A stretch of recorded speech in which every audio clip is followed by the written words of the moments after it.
NFTnyc community, and to all the wonderful party people out there, welcome to the big show. Today's a big day. It is. It's the 4th anniversary of ERC 721. That's right. And I'm here to celebrate the birthday with you, Daddy. We got balloons and everything. We got balloons, we got lights, we got billboards you've taken over. Every floor in this place is full of our peers as well as all the other 6 buildings that we have going on. Yes. It's awesome. It's a shame that we can't zoom out too much. Yeah. Zoom out There's like so much 4 to or show. 5 floors at the same time. I love how the registration's on the 9th floor so you can see Everything as you and go. you're like, does this stop? Yes. We 50,000 square feet of wall space that we've covered up with all of our sponsors and the amazing projects that are building in the space. Is that June 21st? Yep. Yes. Tell me a bit about the day. Like, what was the day like 4 years ago that it happened? And then maybe we could go into the backstory after. So I want to hear about that actual moment 4 years So ago. that was the day. This process didn't exist. We're creating the runway and pushing the plane at the same time, right? While there's competing planes, which we needed to weld onto our plane Right. to prevent factions. Yes. How would it be different to accomplish the same goal in the same way today compared to 4 years ago and compared to, let's say, 4 years before that when things were just getting started? What was that process like? Was it more friction back then? Was it less friction because there's less? That's a great question because the impetus of standardized was CryptoKitties. Right. That was it. And so if you remember the first NFTnyc, November 2017 Yep. seared in my mind. well, no, here in New York. Okay, yeah, I know. With the yes. signs downstairs, I guess that would have been the Palladium. Yes, right? I've been Palladium. And so that was February 2019. That's yep. right. And they had It's History Day, everybody. it's this history. And they had the big sign there. And so the question was also the party before that was Hong Kong. That was a one Right. only. That was a one of one party. That's right. NFTnyc is a recurring party. Hong Kong Cyberport. Yes. NFTGG was the christening. Why was 2018 the year to do this? And the reason was because the gold rush, people were getting antsy. Right. They wanted to do this. They're like, they're at the starting line and they're warming up and they're like, let's go. Right. Versus 2014, 2013 would have been like, the hell are you guys talking about? Versus now like DAOs. Yeah. DAOs are like, yeah, maybe we need this. We don't know how to do this. Centralize everything. Does anybody even care about voting? Like in the United States, do people care about voting? Sometimes, maybe. And that's for a highly visible thing. How do you care about which CryptoPunk is taken by your group, right? So these are questions that we are the 5 years ahead Yes. of DAO. And that's what 5 years ahead of CryptoKitties would have been. Right. It's these discussions. Do we really need? I'll give you a line. When we're standardizing ERC 721, Yeah.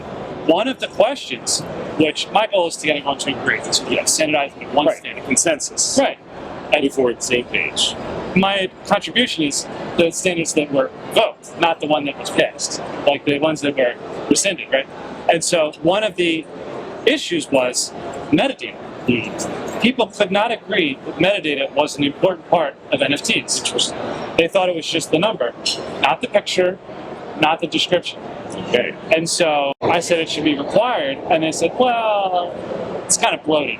We don't need these pictures. Not everybody wants pictures with their NFTs. Like, this is just a CryptoKitty thing. Right. Pictures are a major part of NFTs. I mean, look what it's become. So 5 and years where it's going. before, people would have had pictures not be part of NFTs. Interesting. So that would have just been no motivation to do that. Right. History was written. We have metadata. Basically, everyone uses metadata. We barely have the standard now. We're 4 years in, 4th birthday, and these NFTs, think how big this is. Right. And the protocols barely support this. Like, you can barely log into MetaMask and see your NFTs. You can barely transfer these things. We barely have a marketplace that sometimes works. Seaport was just announced, as a new phase in marketplaces. Maybe that's immunity. Yes. But otherwise, we came at the right time where people knew what we're talking about, but there wasn't too much crazy off the rails that we were fragmented. So perfect time. Does everybody agree about how this happened 4 years ago? Does everybody share the same story of history? Or do people have different perspectives of this day? Do you have a different perspective than your peers that were kind of part of it? And why might people have different viewpoints of what happened 4 years ago that led us to this moment today? My opinion is that this was really of a coming together. What I remember most is the phone calls. So if you're in this scene since 2018, you have my phone number. You have it. because we've been on the phone. That's how it opened up. And so I remember all these discussions individually, one by one, lining people up to standardize this. So that's my perspective on how it's colored. Luckily, there wasn't any fighting or contention after this date. Before, there was a lot of healthy fighting. You weren't fighting. Yeah, everybody's pushing for their own perspective, what they think is in the best interest of everybody. Right? Yep. They all have the reasons for it. Yep. But it was all love, and then the result is what we got. Now, the 21st was a 2-week, part of the process was a 2-week waiting period. Right. So it started on May 31st, I guess, something like that. Okay. And then we had a 2-week process. I see. And so it was a 14-day review. Right. No changes. Okay. And then somewhere in there we made a minor change, so we extended it to June 21st. Right. So we saw the date was coming. Yes. And then we got there. I have deployed my contracts, other people deployed theirs, and whenever there was a change, I had to redeploy. Right. And I had to pay to bring each person under the new contract. And so that's my skin leaking. Yes. Because everyone else had to do that too. What was the conversation like with our team at NFT.nyc as we asked, hey, come give this keynote, tell the story, explain what's happening? I think you and I jumped on like a YouTube interview, like let's say the end of 18. Yep. But what were these conversations like as people realized, okay, William's the guy to come and kind of speak on behalf of the community and all those that put this together. And so how did the spark of that relationship start, and where do you think that's led over the years? I got an opportunity to tell the right story and to have a stage. I was the closer. And back in 2018, a lot of people thought that minting 10,000 tokens was too many. It wouldn't work. CryptoKitties had some scaling issues. They broke the internet. Exactly. So they thought that it couldn't be done. So I went on stage and I minted like a pentillion of them on stage live. And so I said, look, that's on YouTube. I remember when you did that. It's there for everybody to see. Here's a pentillion. We're live. Like, don't tell me you can't do 10,000. So that was, I just got to address the problem of the day each time. My speech last year was about the 10-year plan. Yeah. So this was also the original from 2018. It was just 10 years where we're going. Right. And a lot of people are coming into the scene now. They're coming in, they're only seeing this. And this is a phase. A lot of this is a phase, and this is going to end soon. And we're going to have a new phase. This is not sustainable or whatever. So just like in 2018, the issue was people didn't think there was scaling capacity. Well, just last year, people thought there wasn't growth capacity. And, we've already taken over the front page of Wall Street Journal, the New York Times, a lot of other newspapers. We're the word of the year last year. We're the word of the year for 2021. And I said, okay, well, you can't get 10x growth in that direction. Unless it's Playboy, where the Wall Street Journal is going to have 10 front pages and it's all going to be NFT, we're not going to achieve 10x growth in front page coverage on Wall Street Journal. And we're not going to have the first 10 words of the year, again, the first time this word of the year is repeat. So we can't achieve 10x growth there. And growth's not really the right, important word, but we're not going to see the momentum in that direction. Where will we see it? That was the question last year. This time, I'm coming back again. I feel like a lot of people might feel like this is inaccessible. There's, everyone's got fancy things, established. Everyone's established, even if they're not. And it feels like me as an individual artist or developer or whatever, can I really do this? Can I do it? Can I be at NFT.nyc next year? Can I make it? You know what the sponsor fees cost, and you know what it is to go through fundraising, right? And it's not easy. So people see that and they think, can I really do this? So community service hour is me talking one-on-one, questions as they come to everybody. So I'm going to switch out with Gabe. I hear that you are a huge reason as to why this is all happening in the world. I'm a believer.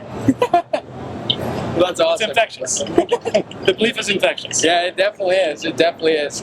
So, are we going to go into questions or? Oh, you can introduce yourself and so warm it up. Hello, everyone. My name is Gabe Viggers. I am 19 years old. I was the youngest speaker at NFT.nyc last year, talking about Web3, NFTs, crypto, all that stuff from fairly young person's perspective, more from kind of a product perspective because I'm a product manager for the end.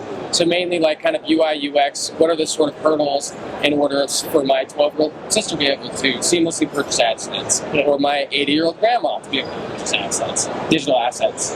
And it really does need to be as simple as going on Amazon. Yep. At the end of the day, for true mainstream adoption to really occur. So yeah, that's what I do. That's cool. Okay, so I feel like that's more of your vision.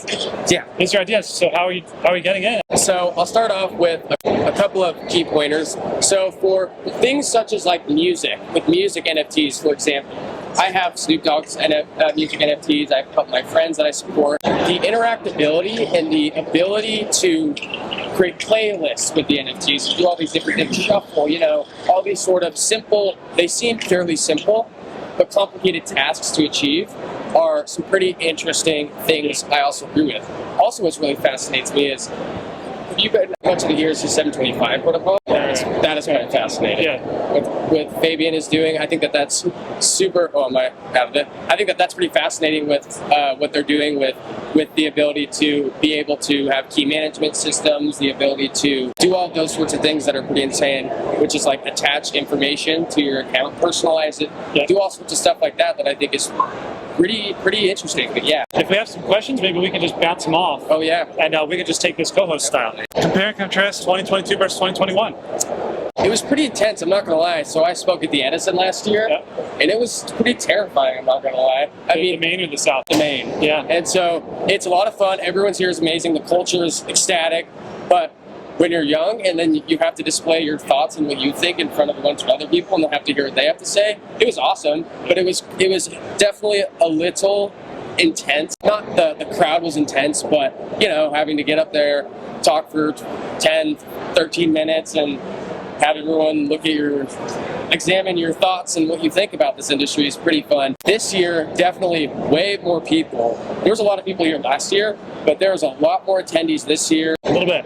10,000 more. Yeah, oh yeah. A lot more attendees. Yeah, it's a pretty awesome community that it's been awesome to see it grow, because I've been with Ian for about 4 years now, so I've made over 2,000 NFTs for the Amazon community, the Google Voice technology, and so making NFTs for them was pretty awesome. And to bring, which I think is a pretty hot topic though, is to merge the big tech and the NFT space, because that is a topic that some people don't want to talk about sometimes, but I think it's going to be a pretty crucial stepping stone eventually. We have to cross that line eventually. Yeah, I'm on the record, and maybe this is a different audience, so I'll repeat it, but I'm a big fan of Web 2.5. Mm-hmm. So I'm a big fan of using some of the techniques, some of the ideas, some of the disciplines that we've learned, jettisoning Web 3, and applying them somewhere else. That's exactly what all my theologies is taking the concepts and the theories and the ways that this industry has taught us to maybe, and for example, this might not be an exact correlation, but the banning of third-party cookies in Europe, and that's going to continue to happen, is I don't want to say that Web3 and NFTs is the reason for that, but I feel as if it was definitely a catalyst for this privacy movement and these sort of different aspects that are definitely needed and necessary. So yeah. The writing's on the wall, things are moving, you want to notice. The reason I come to NFTnyc, the reason why I hope other people are coming, is not just to meet other people in this room. I feel like this is a small community. We've got 15,000 people. Next year we'll have 25,000, right? This is small. The amount of people that are using technology and platforms that are related to this stuff is huge. Mm-hmm. The amount of people that are here is small. Mm-hmm. So we need to take what we learned here and apply it there, back at the cities we came from. I agree. We don't need to be, if you're coming here, investors, maybe investing, that's a little different. You gotta meet investors and chase them around the world at all the conferences. That's one thing. But if you're here to sell you're doing it all. You don't sell here. Mm-hmm. This is, you learn here. You connect here. You sell there. That one's way bigger. There's billions of people out there to spy.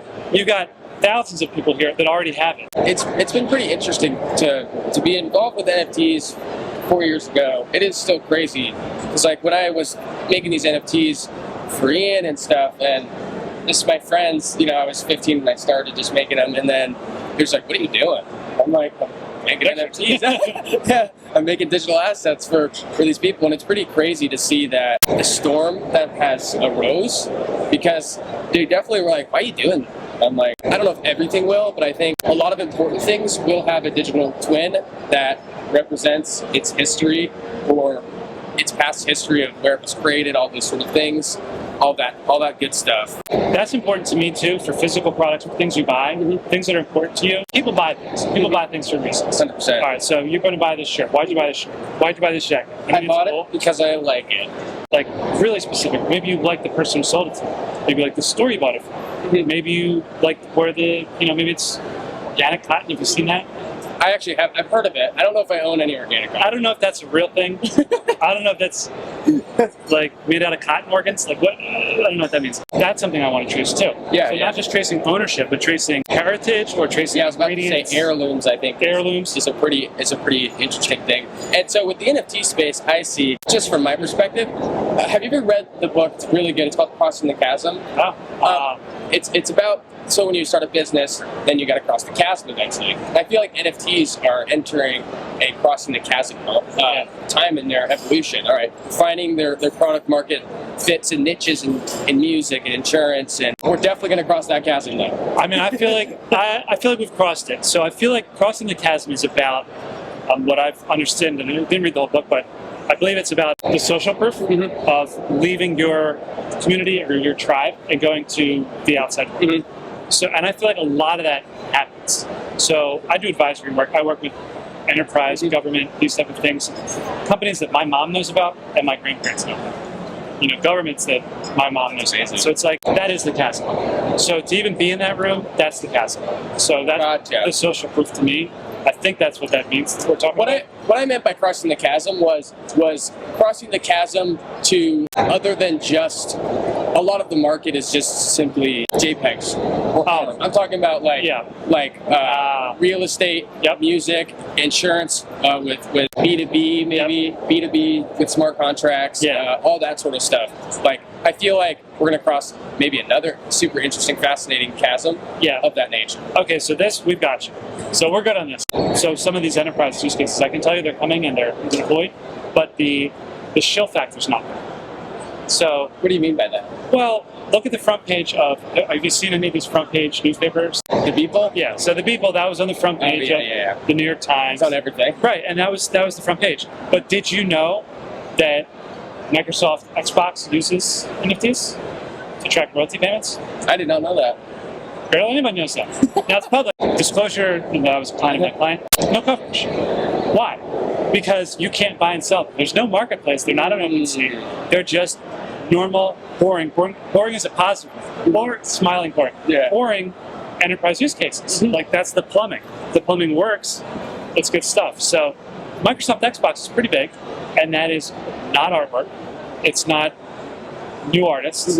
It's a company that my mom does know about. Right? And my grandma even.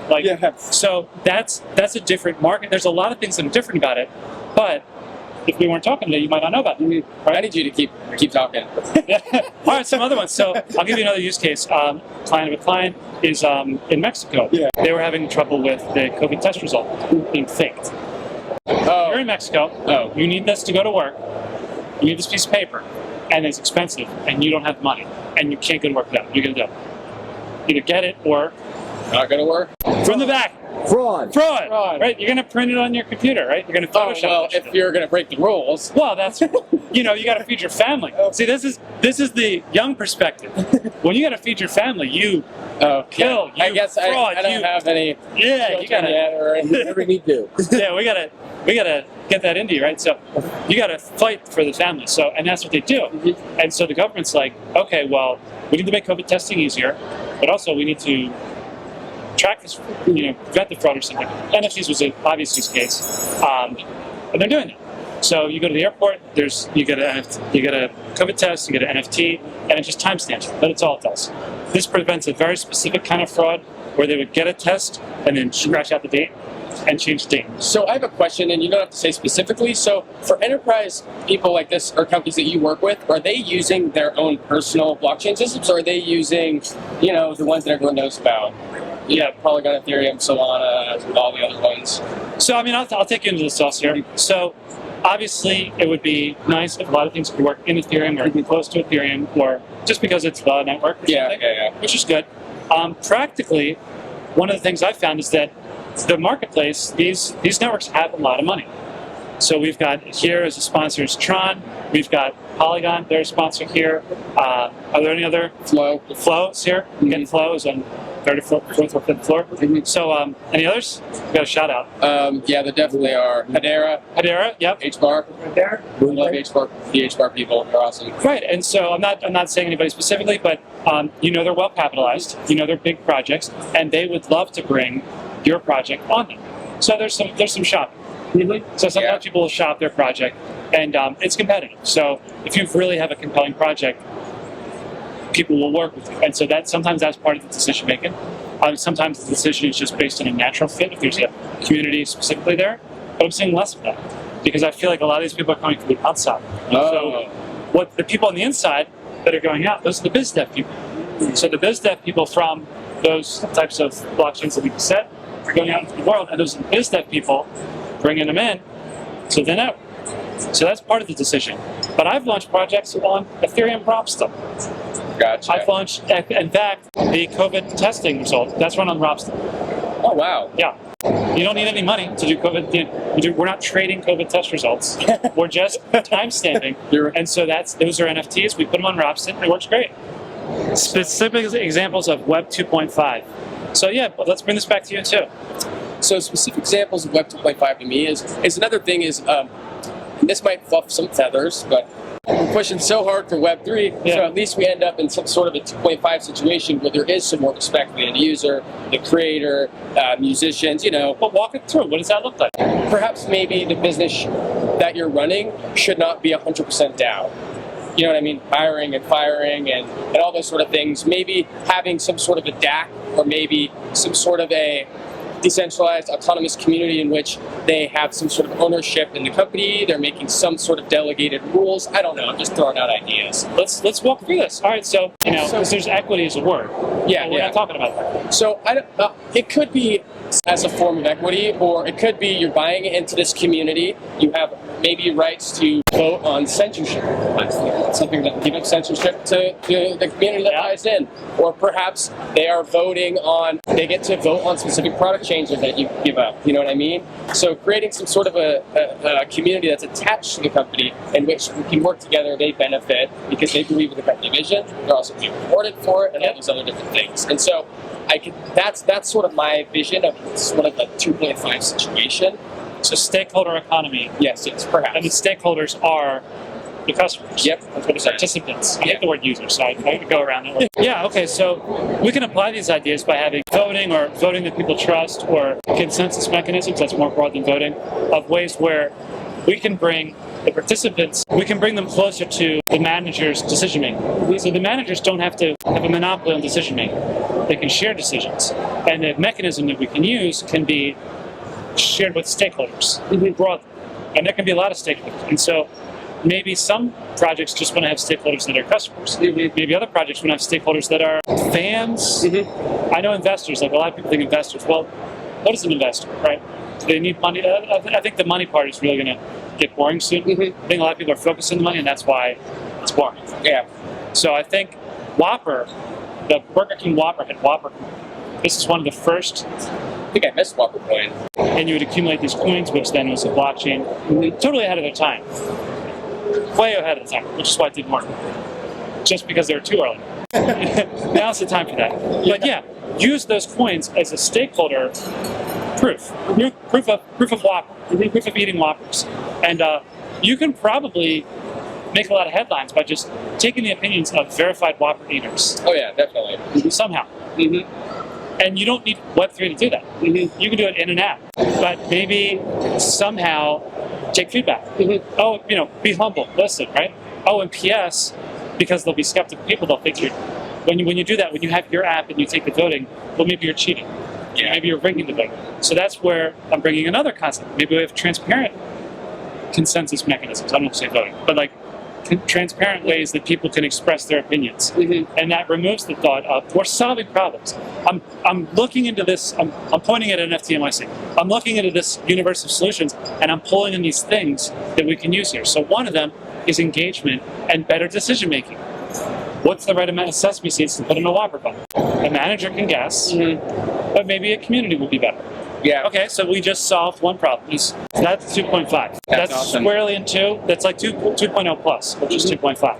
So I have to ask you this question because I talk to a lot of people and get a lot of really interesting conversations about this sort of stuff, and you seem like a perfect person to ask. What is your opinion, and what do you think is actually capable interoperability-wise amongst blockchains?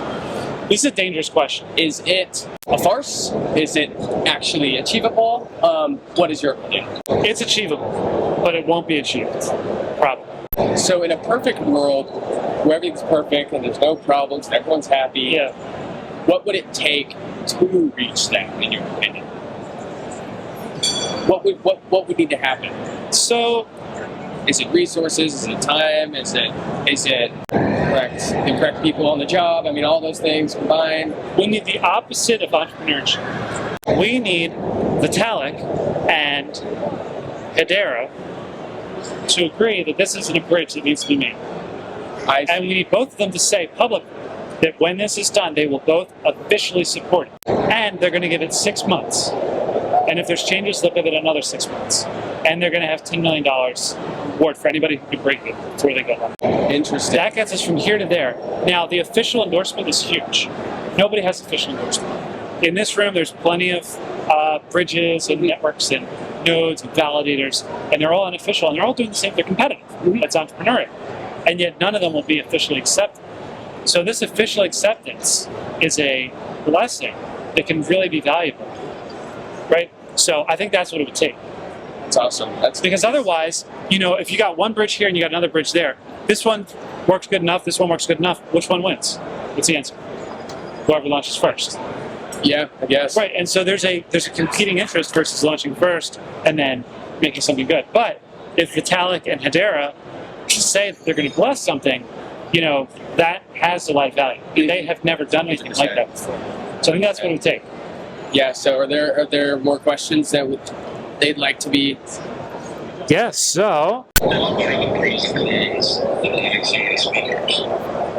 yeah. The pros and cons of having so many speakers. I honestly don't think there's a ton of cons, in my opinion, about it. I'd say there's a lot of the pros for me is really helpful because I can, like when I spoke last year, I was able to watch 100 and then be like, it's the guru, this is this is the crowd's like, this is how you engage with the crowd and get maybe a laugh out and make them not bored. And so being able to, I think that a lot of speakers is a very good thing because then you get to hear all these different perspectives and all these different industries and how they're all trying to apply the technology in their own different, interesting way. And some of them are gonna be awesome. Some of them might not. But it's pretty fascinating to see. Some of the ones where they were at last year and some of the ones where they're at this year. Yeah. What are your thoughts on it? We have a ratio, right? So we have 10-to-1 usually speaker to attendee ratio. The growth of the speakers really attributes to the growth of the participants because they bring people. These speakers have communities and those people want to watch them. So I think it's kind of, it's a given. We're not going to get to a 100-to-1 ratio. We're not going to have one speaker bringing 100 people with them because these are new projects. There's a lot of pirates and new people out there. So really the question is, do we have the right number of speakers? What are the pros and cons? Really, the question is this event the right size? Is the event as a whole? So the ratio is going to scale. It's a balloon, you blow in it, everything scales like a balloon, right? So overall, NFT.nyc, what's the right size for this event? Well, there's pros and cons here. One of the cons is, the team, everyone here, needs to learn how to run bigger and bigger events. This is a team that has experience running 500 people events, running a 5,000 person event. People with the experience running a 5,000 person event, running 15,000, 25,000, right? So this team, we're really leaning on this team to deliver better and better things. If you remember the VIP dinner, that was the one this year or the one last year? In the Edison, the rooftop. If you remember, Yes, I do remember. Interesting. And that Finger food? the finger food, it was you ever run a marathon? Yes, definitely had to take a break. You got the nipple cream, because your nipples will get rubbed on. So the Edison last year, you had to put elbow cream because you're just the whole time. I know exactly what you're talking about. Yes, it was very roomy. It was all elbows. It was all elbows, man. So you really had to. But that was the limit. Can you imagine putting 3 times as many people in that room? Imagine putting the 2 floors from last night's, or was it the night? Yeah. Last night's. That would be insane. Right. I mean, there would be like the bald people on the bottom, so the other people could stand on top of them. Like, you can't do that, right? So we have to keep finding, we have to change these experiences to have it bigger. So the last night's dinner included an NFT auction. Well, that makes sense. It was a sit-down dinner with an auction. That was innovative, right? We couldn't have done an auction to get Edison rooftop. You couldn't reach into your phone to bid. It wouldn't make sense. So I also remember if you wanted to talk to some people, you had to scream. Yeah, so people had no was a lot of voice fun. by the first day, and they're speaking at 9 a.m. and they have no voice because last night they were screaming, right? So that's one of the downsides, is that it's not so much how large it is, but it's how fast it's growing. That this team, needs to bring experts. I remember, maybe not this event, but other ones where I've met the volunteers. I'm like, hey, I asked them a question. I'm like, I just started this morning, man. Like, they hired me last minute. I'm like, awesome, you know nothing. Like, you don't know which entrance to this building I need to go in. And they literally just put you there with the shirt. So it's like, this is typical in these conferences. That's scaling, right? So that's the downside, is a lot, sometimes, maybe not here, but I definitely agree with that as well. there's unprepared events. I was running registration at Decentral. So Decentral, I was the first speaker. Nobody's in the building because there's no registration. I'm like, great, so I need to go scan badges if I want anybody to see my speech because I'm the opener. So I'm outside stalling, and I'm like, when was that? that was November 2021, Decentral. That was their first event. And I'm like, well, now you learn. Hire 10 times more people scan badges. Yeah. Unless you want your speakers to be scanning badges, right? So I mean, it's ridiculous. But that's the downside. Fortunately, people are used to that. Fortunately, NFTnyc has experience and is keeping up. Yeah, that's so good job. That's awesome. Thank you. Well, Ian and our team, we don't deal with any of the admin. Yeah. We just help with, the interviews, co-producing, and all that sort of stuff. And yeah, it's been pretty amazing. It's been pretty fun to basically almost like grow from 17 to 19 to be in the community. Has been pretty fascinating to see everything, honestly, to see the growth, to see, like I said, the companies that were there 2.5 years ago, the ones that were there a year ago, how they've maybe pivoted or changed or all that sort of stuff. And I think that's incredible to see. You're well. Thank you so much. Great job. Thank you.